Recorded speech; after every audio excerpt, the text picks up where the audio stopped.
ನಮಸ್ತೆ, welcome back to ladies corner. Male Mahadeshwara ಬೆಟ್ಟದ 2 days ವಿಡಿಯೋನ ನಾನು ಅಪ್ಲೋಡ್ ಮಾಡಿದ್ದೆ. ಅದ್ರ ನೆಕ್ಸ್ಟ್ ಡೇದು ಕಂಟಿನ್ಯೂಷನ್ ವ್ಲಾಗ್ ಇದು. ಯಾರೆಲ್ಲ ಫಸ್ಟ್ ಟೈಮ್ ನೋಡ್ತಾ ಇದ್ದೀರಾ, ಪ್ಲೀಸ್ ನನ್ನ ಚಾನಲ್ನ ಸಬ್ಸ್ಕ್ರೈಬ್ ಮಾಡಿ. ಲಾಸ್ಟ್ ಡೇ ಮಾರ್ನಿಂಗ್ ಬೇಗ ಎದ್ದು ನಾವು ಅಲ್ಲೋಗಿ ಸೇವೆಯನ್ನು ಮಾಡಿ ಬಂದು ಆನಂತರ ಎಲ್ಲ ಫ್ರೆಶ್ ಅಪ್ ಆಗಿ ರೆಡಿಯಾಗಿ ಟಿಫನ್ಗೆ ಹೋಗ್ತಾ ಇದ್ದೀವಿ ದಾಸೋಹ ಭವನಕ್ಕೆ.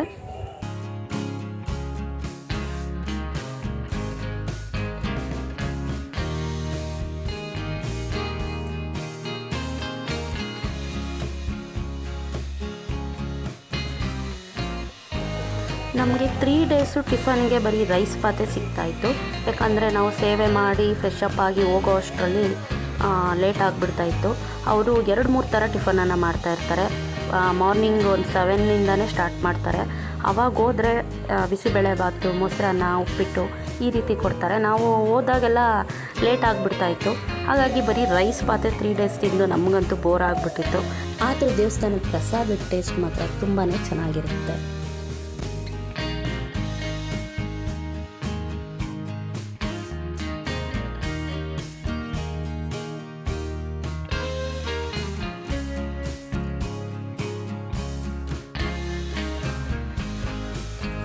ಸಂಜೆ ಆಲಂಬಾಡಿ ದೇವಸ್ಥಾನಕ್ಕೆ ಹೋಗಿ ಅಲ್ಲೂ ಕೂಡ ಪೂಜೆಯನ್ನು ಮಾಡಿಸಿದ್ವಿ. ಅಷ್ಟರಲ್ಲಿ 5 ಗಂಟೆ ಆಗಿತ್ತು. ನಮ್ಮ ಸೇವೆಗೂ ಕೂಡ ಟೈಮ್ ಆಗಿತ್ತು. ಸುತ್ತ ದೇವಸ್ಥಾನ ಎಲ್ಲ ಕ್ಲೀನ್ ಮಾಡಾದಮೇಲೆ ಕೊನೆಯದಾಗಿ ಪರ್ಕೆಯನ್ನು ಬಿಡಬೇಕು. ಅಂದರೆ ಪರ್ಕೆಗೆ ಸೇಮ್ ಯಾವ ರೀತಿ ನಾವು ಫಸ್ಟ್ ಡೇ ಪೂಜೆ ಮಾಡಿದ್ವೋ ಅದೇ ರೀತಿ ಎಲ್ಲರೂ ಸೇರಿ ಅದಕ್ಕೆ ಅರ್ಶಿನ ಕುಂಕುಮ ಹೂವೆಲ್ಲ ಇಟ್ಟು ಪೂಜೆಯನ್ನು ಮಾಡಿ ಮುಕ್ತಾಯ ಮಾಡಬೇಕು.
ಈ ಸೇವೆಯನ್ನು ಮುಗಿಸಿ ನಾವು ಪಂಜು ಸೇವೆಯನ್ನು ಮಾಡಿದ್ವಿ. ಅಂದರೆ 4 ಸ್ಟಿಕ್ಗೆ ಬಟ್ಟೆಯನ್ನು ಸುತ್ತಿ ಎಣ್ಣೆಗೆ ಅದ್ದಿ ಕೊಡ್ತಾರೆ. ಅದನ್ನು ಅಲ್ಲೇ ಸೇಲ್ ಮಾಡ್ತಾಯಿರ್ತಾರೆ.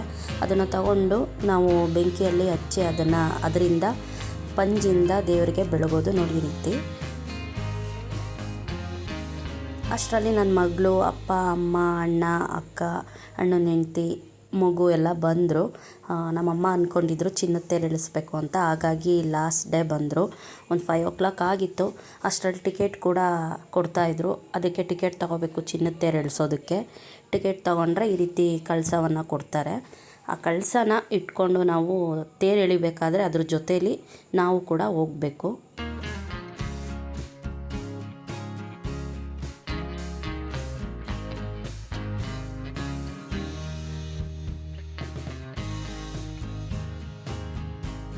ಅದೇನೋ ಗೊತ್ತಿಲ್ಲ, ಈ ಚಿನ್ನದ ತೇರು ಎಳಿಸ್ತೀನಿ ಅಂತ ಅಂದ್ಕೊಂಡು ಆ ಮಾದಪ್ಪನ ಮೇಲೆ ನಮ್ಮ ಕಷ್ಟ, ನಮ್ಮ ಹರಕೆ ಎಲ್ಲನೂ ಅವನ ಮೇಲೆ ಭಾರ ಹಾಕಿದ್ರೆ ನಿಜವಾಗ್ಲೂ ಹರಕೆ ಈಡೇರುತ್ತೆ.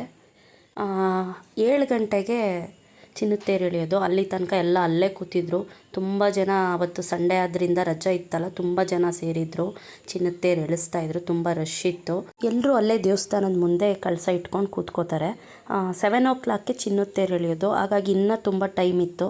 ನಮ್ಮ ಅಣ್ಣನ ಮಗು ಮತ್ತು ನನ್ನ ಮಗಳನ್ನ ಇಬ್ಬರೂ ಕರ್ಕೊಂಡೋಗಿ ದೇವಸ್ಥಾನ ಎಲ್ಲ ತೋರಿಸಿ ಅಲ್ಲಿ ಆನೆನೆಲ್ಲ ತೋರಿಸ್ಕೊಂಡು ಬಂದೆ.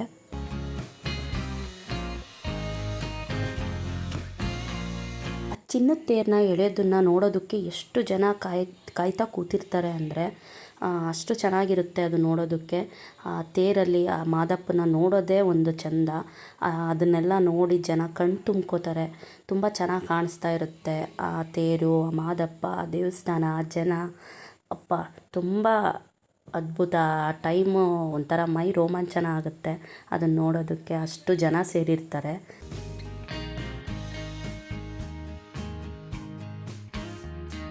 ಈ ತೇರು ಮುಗಿದ್ಮೇಲೆ 8 ಗಂಟೆಗೆ ದೇವ್ರ ದರ್ಶನ ಇರುತ್ತೆ. ಅದನ್ನು ಕೂಡ ನಾವು ಮುಗಿಸ್ಕೊಂಡು ದಾಸೋಹ ಭವನದಲ್ಲಿ ಊಟ ಮಾಡಿ ರೂಮ್ಗೆ ಹೋಗಿ ಎಲ್ಲ ಮಲ್ಕೊಂಡ್ವಿ.